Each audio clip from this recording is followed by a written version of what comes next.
یہ کچھ فکر کرنے کی چیز نہیں، کیونکہ وہ تو ابتر ہے، اس کو ختم ہونے دو، اس کا تو کوئی نام لینے والا بھی باقی نہیں رہے گا. جب اس کا اپنا انتقال ہو گیا تو کوئی بھی اس کو یاد نہیں رکھے گا. کیونکہ عربوں کے ہاں بیٹے ایسی چیز تھے جن پر وہ بھروسہ رکھتے تھے اور جنہیں اپنی شان اور عزت کی چیز سمجھتے تھے. تو اس پر اللہ تعالیٰ نے آپ پر یہ سورت نازل فرمائی. بسم اللہ الرحمن الرحیم. انا اعطیناک الکوثر، بے شک ہم نے آپ کو کوثر عطا کی. کوثر کا لفظ کاف تے رے سے ہے، کثرت کے معنی میں. اس کے کئی مفہوم بتائے گئے ہیں. ایک معنی تو اس کا خیر کثیر سے کیا گیا ہے کہ بہت کثرت سے ملنے والی خیر اور بھلائی، کیونکہ کوثر کے لفظ میں بھی مبالغہ پایا جاتا ہے. اس کا لفظی معنی ہی خیر کثیر بنتا ہے، تو بعض نے اس کو لفظی معنی میں لیا ہے. پھر اسی طرح اس سے مراد وہ نہر بھی لی گئی ہے جو جنت میں آپ کو عطا کی جائے گی. پھر اسی طرح اس سے مراد وہ حوض بھی ہے جس سے آپ اپنی امت کو پانی پلائیں گے. ابن کثیر نے کوثر سے مراد خیر کثیر ہی لیا ہے، کیونکہ خیر کثیر میں پھر ساری چیزیں آ جاتی ہیں. وہ جنت کی نہر بھی آ جاتی ہے، حوض کوثر بھی آ جاتا ہے، اور آپ کو جو فتوحات دنیا میں نصیب ہوئیں، اسلام کا بول بالا ہوا، آپ کا مشن آپ کی زندگی میں مکمل ہوا، یہ تمام چیزیں اس ایک لفظ میں شامل ہو جاتی. گویا جتنی نعمتیں آپ کو ملی ان سب کے لیے ایک جامع لفظ ہے کہ آپ کے دشمن آپ کے بارے میں جو بھی کہیں، لیکن ہم نے آپ کو خیر کثیر عطا کر دی ہے. وہ خیر کثیر جس کا سلسلہ دنیا سے شروع ہو کر آخرت تک جاتا ہے، یعنی صرف آخرت میں نہیں، دنیا میں بھی آپ کو خیر کثیر عطا ہوئی. اس کے بارے میں کچھ احادیث بھی ہیں. حضرت انس کہتے ہیں کہ ایک روز آپ صلی اللہ علیہ وسلم مسجد میں ہمارے درمیان تھے. اچانک آپ پر ایک قسم کی نیند یا بے ہوشی سی طاری ہوئی. پھر ہنستے ہوئے آپ نے سر مبارک اٹھایا. ہم نے پوچھا، اے اللہ کے رسول صلی اللہ علیہ وسلم، آپ کے ہنسنے کا سبب کیا ہے؟ آپ نے فرمایا کہ مجھ پر اس وقت ایک سورت نازل ہوئی ہے، یعنی اس سورت کے نازل ہونے پر آپ مسکرائے. پھر آپ نے بسم اللہ کے ساتھ یہ سورت کوثر پڑھ کر سنائی. پھر فرمایا، تم جانتے ہو کوثر کیا چیز ہے؟ ہم نے کہا اللہ و رسولہ عالم. آپ نے فرمایا یہ ایک نہر ہے جس کا میرے رب نے مجھ سے وعدہ فرمایا ہے، جس میں خیر کثیر ہے، اور وہ حوض ہے جس پر میری امت قیامت کے روز پانی پینے کے لیے آئے گی. اس کے پانی کے پینے کے برتن آسمان کے ستاروں کی تعداد میں ہوں گے.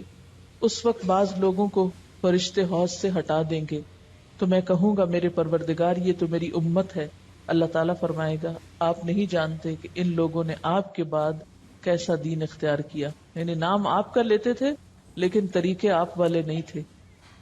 بہرحال اس نہر کے بارے میں معراج کے واقعے میں بھی کچھ تفصیلات ملتی ہیں. بخاری کی روایت ہے، آپ صلی اللہ علیہ وسلم نے معراج کے واقعے میں فرمایا، میں ایک نہر پہ پہنچا جس کے دونوں کناروں پر خولدار موتیوں کے ڈیرے لگے تھے. میں نے جبریل سے پوچھا یہ نہر کیا ہے؟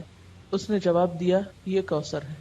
یعنی آپ کو معراج کے سفر پر وہ نہر دکھائی گئی جس میں پانی بہ رہا تھا یا جو بھی چیز، مگر اس کے کناروں کے اوپر خولدار موتی تھے. سیدنا ابو عبیدہ نے حضرت عائشہ سے پوچھا کہ کوثر سے کیا مراد ہے؟ انہوں نے کہا کوثر سے ہر وہ بھلائی مراد ہے جو اللہ نے آپ کو عطا کی. ابو بشیر کہتے ہیں کہ میں نے سعید بن جبیر سے کہا، یعنی مختلف لوگ اس کے بارے میں سوال جواب کرتے رہے کہ لوگ کہتے ہیں کہ کوثر جنت میں ایک نہر کا نام ہے. سعید نے جواب دیا جنت والی نہر بھی اس بھلائی میں داخل ہے جو اللہ نے آپ کو عطا کی ہے. گویا مختلف آراء ہیں اس بارے میں، لیکن حقیقت یہ ہے کہ اس میں وہ تمام بھلائیاں شامل ہیں جو اللہ سبحانہ وتعالی نے رسول اللہ صلی اللہ علیہ وسلم کو عطا کی. آخرت کی بھلائیوں کے علاوہ دنیا کی بھلائیاں اگر آپ دیکھیے جن کا ذکر اور پھر اس سے پہلے بھی والضحى واللیل اذا سجا ما ودعك ربك وما قلى وللآخرة خیر لك من الاولى ولسوف يعطيك ربك فترضى. تو یہ جو ہے وَلَسَوْفَ يُعْطِيكَ رَبُّكَ فَتَرْضَى یہ بھی اسی خیر کثیر میں شامل ہے. پھر اسی طرح أَلَمْ نَشْرَحْ لَكَ صَدْرَكَ وَوَضَعْنَا عَنْكَ وِزْرَكَ الذی انقض ظہرک ورفعنا لک ذکرک، یہ بھی خیر کثیر میں شامل ہے جو آپ صلی اللہ علیہ وسلم کو عطا ہوا. آپ کو قرآن جیسی نعمت دی گئی اور صحابہ کرام جیسے مخلص ترین ساتھی عطا ہوئے جنہوں نے اپنی جانیں قربان کر کے اس مشن کو پروان چڑھایا جو آپ اللہ کی طرف سے لے کر آئے تھے. اب بات یہ ہے کہ جب بھی کسی کو کوئی نعمت ملے تو اسے کیا کرنا چاہیے؟ اس کا حق ادا کرنا چاہیے. اور کسی نعمت کا حق کب ادا ہوتا ہے؟ جب انسان اللہ کی مرضی اور اطاعت کے کام کرتا ہے. اس لیے فرمایا فَصَلِّ لِرَبِّكَ وَانْحَرْ، پس نماز پڑھیے اپنے رب کے لیے اور قربانی کیجیے. اس سے ایک بہت بڑے سوال کا جواب ملتا ہے کہ اللہ کا شکر کیسے ادا کیا جائے. آپ کو بھی خیر کثیر مل رہی ہے قرآن کی نعمت، تو اس کے شکرانے کے لیے بھی خاص نوافل پڑھنے ہیں، ٹھیک ہے، اور اس کے ساتھ صدقہ بھی کرنا ہے، کیونکہ اسی طرح شکرانہ ادا کیا جاتا ہے. ایک طرف بندہ اللہ کا حق نہ بھولے اور دوسری طرف بندوں کا نہ بھولے. عام طور پر اس موقع پر خوشی منائی جاتی ہے اور پھر خوشی منانے میں سب کچھ اپنے اوپر ہی خرچ کر لیا جاتا ہے. یہ صرف چند ظاہری مخصوص چیزوں سے خوشی منانے کا تصور سامنے آتا ہے، جبکہ خوشی منانے کے کئی طریقے ہیں، اور خاص طور پر محروم لوگوں کو ایسے موقعوں پہ یاد رکھنا. مسلمان کی زندگی میں تو جو بھی خوشی کا موقع آتا ہے وہ تنہا نہیں مناتا اس کو.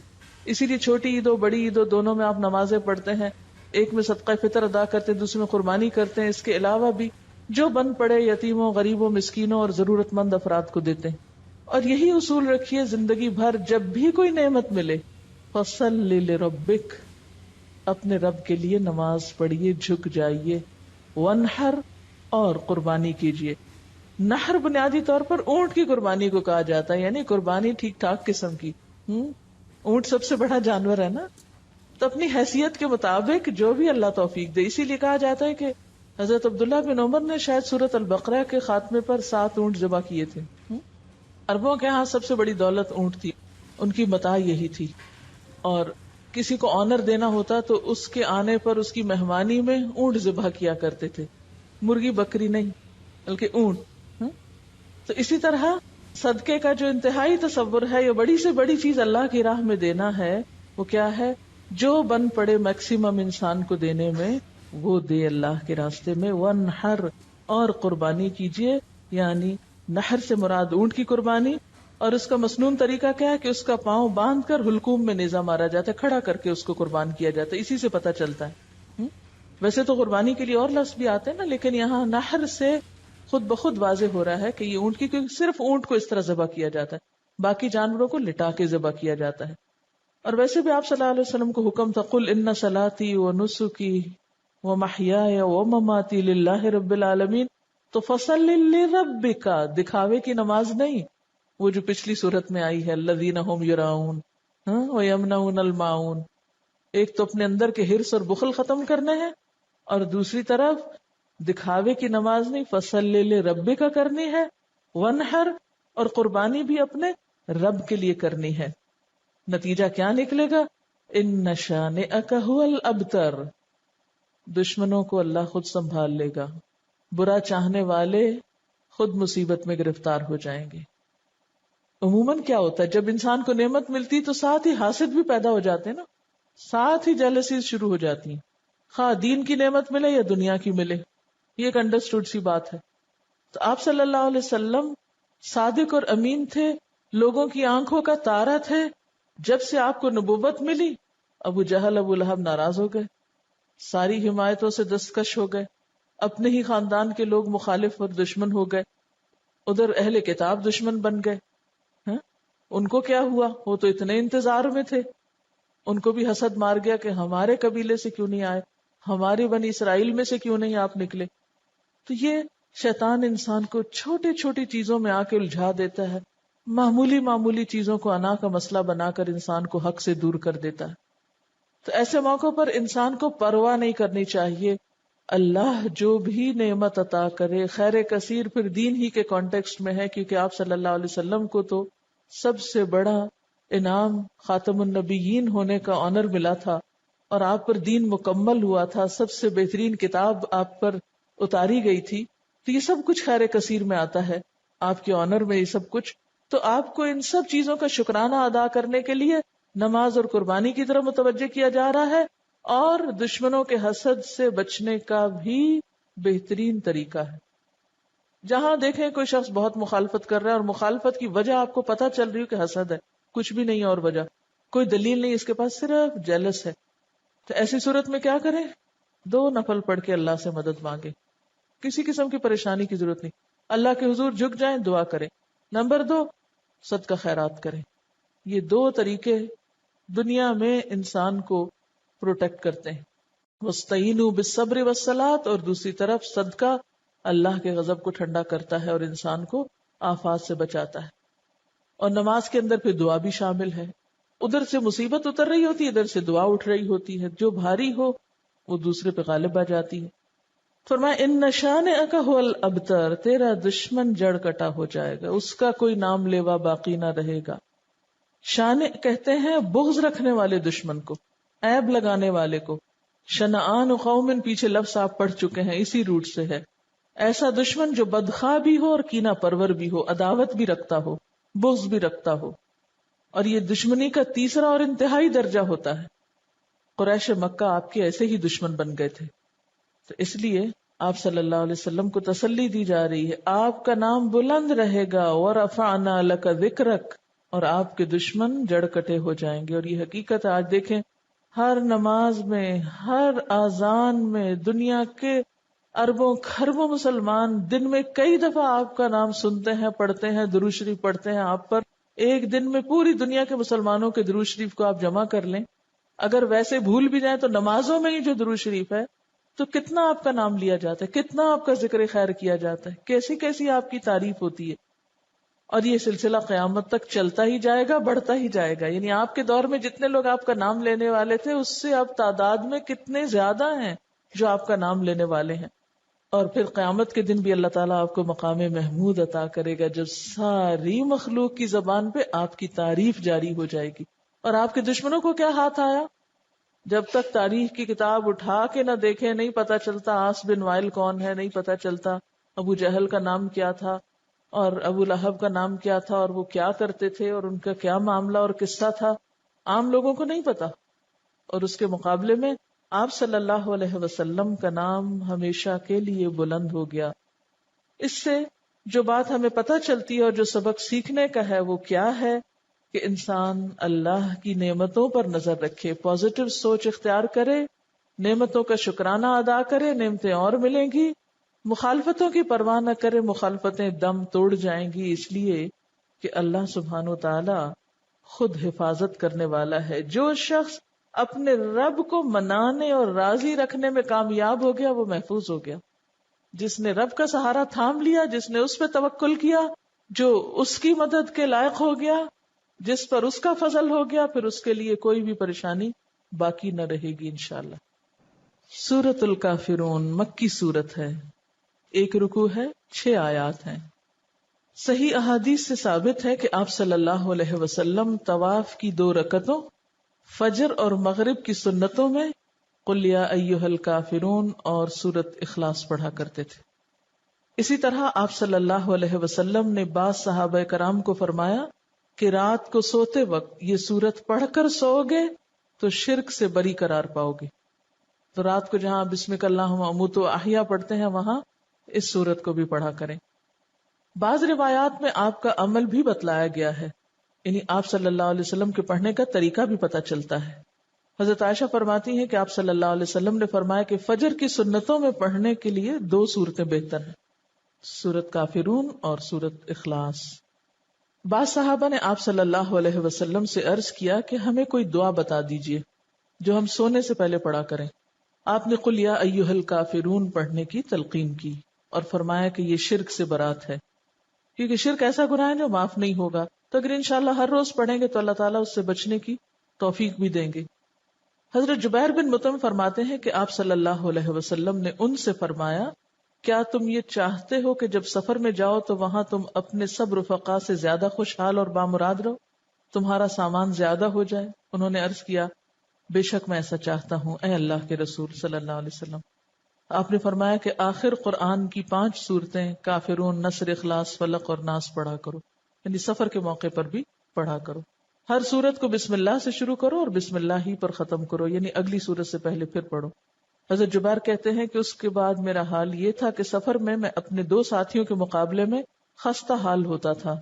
آپ کی اس تعلیم پر عمل کرنے کے بعد میں سب سے اچھے حال میں رہنے لگا. ایک مرتبہ آپ صلی اللہ علیہ وسلم کو بچھو نے کاٹ لیا تو آپ نے پانی اور نمک منگوایا، اور یہ پانی یعنی پانی میں نمک ڈال کے یہ پانی کاٹنے کی جگہ لگاتے تھے اور قل یا ایھا الکافرون اور قل اعوذ برب الفلق اور قل اعوذ برب الناس پڑھتے جاتے تھے. یعنی اس سورت سے دم بھی کیا جا سکتا ہے. اب اس سورت کا شان نزول کیا ہے؟ ابن اسحاق کی روایت میں ہے کہ ابن عباس سے مروی ہے. ابن اسحاق جو ہسٹورین ہے، سیرت نگار ہے، اس نے ابن عباس سے روایت کیا ہے کہ ولید بن مغیرہ، عاص بن وائل اور اسود بن عبد المطلب اور امیہ بن خلف آپ کے پاس آئے اور کہا آؤ ہم آپس میں اس پر صلح کر لیں کہ 1 سال آپ ہمارے بتوں کی عبادت کیا کریں، 1 سال ہم آپ کے معبود کی عبادت کریں گے. اسی طرح ابن عباس سے روایت ہے کہ کفار مکہ نے باہمی مصالحت کے لیے یہ صورت پیدا کی تھی، اور جھگڑا ختم کریں، 1 سال تمہارا 1 ہمارا. اور یہ بھی کہا تھا کہ آپ ہمارے بتوں میں سے بعض کو صرف ہاتھ لگا دیں، ٹچ کر دیں، تو ہم آپ کی تصدیق کرنے لگیں گے. یعنی ایک دفعہ آپ ان پہ شفقت کا ہاتھ پھیر دیں تو پھر ہم کیا کریں گے؟ آپ کے معبود کی عبادت شروع کر دیں. تو اس موقع پر جبریل علیہ السلام یہ صورت لے کر نازل ہوئے کہ دین کے معاملے میں کوئی کمپرومائز نہیں. بسم اللہ الرحمن الرحیم. قل یا ایھا الکافرون، کہہ دیجئے اے کافرو. پورے قرآن پاک میں یہ انداز نہیں ہے کافروں کو بلانے کا، لیکن اس موقع پر نام لے کر پکار کر کہا جا رہا ہے. الکافرون سارے مراد ہیں، لیکن خصوصی طور پر جن کے بارے میں یہ صورت نازل ہوئی. اور یہ بھی یاد رکھیے کہ یہ صورت مکی دور کے آخری حصے میں نازل ہوئی، جب آپ نے ان پر ساری حجت تمام کر دی تھی اور پھر وہ آپ کو ایسی آفرز دے رہے تھے. آپ ایک عرصے تک اپنی قوم کو یا قومی کہہ کے پکارتے تھے، اے میری قوم، اے بنو ہاشم، اے قریش. لیکن اب یہاں اے کافرو کہہ کے پکارا گیا، اور حجت تمام کرنا بھی مقصود تھا. تو قل یا ایھا الکافرون، کہہ دیجئے اے کافرو، لا اعبد ما تعبدون، میں عبادت نہیں کرتا ان کی جن کی تم عبادت کرتے ہو. یعنی کسی قیمت پر میں تمہارے معبودوں کی عبادت نہیں کر سکتا. آپ کو یاد ہوگا کہ ابتدائی دور میں بھی آپ کو کچھ آفرز دی گئی تھی. جب ابو طالب زندہ تھے، کفار مکہ میں سے کچھ سردار آ کر یہ آفر کر رہے تھے آپ صلی اللہ علیہ وسلم کو کہ آپ چاہیں تو آپ کے قدموں میں جتنی چاہیں دولت لا کے ڈھیر کر دیتے ہیں، جس لڑکی سے چاہیں شادی کر دیتے ہیں، مکہ کا سردار بننا چاہتے ہیں تو وہ بنا لیتے ہیں، لیکن ہمارے معبودوں کی توہین نہ کرو، ان کو کچھ نہ کہا کرو، لا مت کہو، الا اللہ کہتے رہو لیکن لا مت کہو، ان کو کچھ نہ کہو. لیکن آپ صلی اللہ علیہ وسلم نے ان میں سے کسی بات کو تسلیم نہیں کیا. اس سے یہ بات پتہ چلتی ہے کہ دین کا کام اس وقت تک ہو نہیں سکتا جب تک انسان اپنی بات کا پکا نہ ہو. دین کے اصولوں پہ کمپرومائز نہیں کیا جا سکتا. اچھا، ہمارا عام طور پر حال کیا ہوتا ہے؟ بعض اوقات ہم دوسرے کا دل رکھنے کے لیے اس کی غلط باتیں لے لیتے ہیں. ہم کہتے ہیں چلو پہلے اس کو مانوس کر لیں، کچھ غلط کام ان جیسے کر لیں اور پھر اس کے بعد ہم ان کو سمجھا لیں گے. یہ طریقہ درست نہیں ہوتا. مثلا کوئی شراب پی رہا تو آپ کے چلو میں اس کا دل رکھنے کو تھوڑی سی پی لوں، پھر اس کے بعد اس کو تبلیغ کر کے سمجھا دوں گی کہ یہ حرام ہے، پہلے ذرا میں کمپنی تو دوں اس کو. یہ نہیں ہو سکتا. اس لیے کہ جب آپ کا اپنا عمل غلط ہوگا تو آپ دوسرے کو کس منہ سے منع کریں گے؟ آپ کی کون سنے گا پھر؟ اصل بات یہ ہے کہ باطل دوئی پرست ہے، حق لا شریک ہے. شعر ہے اصل میں. باطل دوئی پرست، دوئی پسند یعنی کہ اس میں بے وفائی ہے، بہت سارے بت ہیں. حق لا شریک ہے. حق کی خوبی کیا ہے کہ اس میں بس ایک الہ ہے، دی اونلی ون. شرکت میانہ حق کو باطل نہ کر قبول. ہمیں کیا حکم ہے کہ کچھ باطل کی چیزیں، کچھ حق کی چیزیں، کچھ ملغوبہ سا دین بنا کے وہ اختیار کر لو، یہ نہیں کرنا. روشنی روشنی ہے، اندھیرا اندھیرا ہے، حق حق ہے، باطل باطل ہے. اس لیے دین کے معاملے میں کمپرومائز نہیں کرنا، سمجھوتے نہیں کرنے، اصول پر قائم رہنا ہے، استقامت اختیار کرنی ہے، اور خصوصاً عقیدے کے معاملے میں، توحید کے معاملے میں کسی قسم کی کوئی مداہنت نہیں برتنی۔ قل یا ایھا الکافرون لا اعبد ما تعبدون، میں نہیں عبادت کرتا جن کی تم عبادت کرتے ہو، ولا انتم عابدون ما اعبد، اور نہ تم عبادت کرنے والے ہو جس کی میں عبادت کرتا ہوں، ولا انا، اور نہ میں عابد عبادت کرنے والا ہوں، ما عبدتم جن کی تم نے عبادت کی۔ اب دیکھیے یہاں ایک دفعہ مضارع کا صیغہ ہے اور دوسری دفعہ فاعل کے وزن پر آ رہا ہے، ایک دفعہ عابدو ہے دوسری دفعہ عابدن ہے، یعنی نہ کی ہے نہ کروں گا اور نہ کرنے والا ہوں، مجھ سے تم پوری طرح مایوس ہو جاؤ، یہ نہیں ہو سکتا۔ یعنی ایک ہی بات کو مختلف انداز میں کہا گیا ہے، مختلف پیرایوں میں بیان کیا گیا ہے کہ ہر طرح کا شک دور کر لو، کسی بھی شکل میں کسی بھی طور پر کوئی کمپرومائز نہیں ہو سکتا۔ ولا انا عابد ما عبدتم ولا انتم عابدون ما اعبد، اور نہ تم عبادت کرنے والے ہو جس کی میں عبادت کرتا ہوں، لکم دینکم ولی دین، تمہارے لیے تمہارا دین اور میرے لیے میرا دین، جیسے ایک اور جگہ پر آتا ہے نا لنا اعمالنا ولکم اعمالکم، کیونکہ یہ دو راستے اکٹھے نہیں ہو سکتے، ایک جیسے نہیں، یہ دو نظریے جمع نہیں ہو سکتے۔ وما امروا الا ليعبدوا الله مخلصین لہ الدین، وہاں تو اللہ کے سوا کسی کی عبادت کا بھی حکم نہیں، خواہ وہ ریاکاری ہی کی قسم کیوں نہ ہو، اس لیے کہ دونوں کی سوچ فرق، دونوں کا طرز زندگی فرق اور دونوں کا انجام فرق، یہ کہاں اکٹھے ہو سکتے ہیں؟ یہ تو زمین اور آسمان ہے، یہ تو مشرق و مغرب جتنی دوری رکھتے ہیں آپس میں، دونوں ایک دوسرے کے بالکل اپوزٹ ہیں۔ بسم اللہ الرحمن الرحیم قل یا ایھا الکافرون لا اعبد ما تعبدون ولا انتم عابدون ما اعبد ولا انا عابد ما عبدتم ولا انتم عابدون ما اعبد لکم دینکم ولی دین۔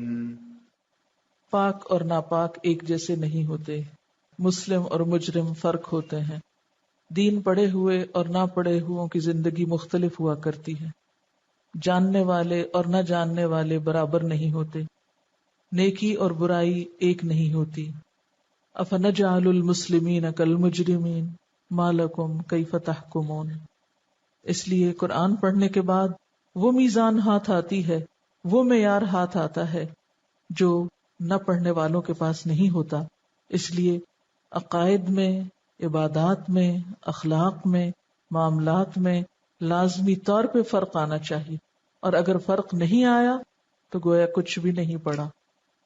اللہ اکبر اللہ اکبر لا الہ الا اللہ واللہ اکبر اللہ اکبر وللہ الحمد۔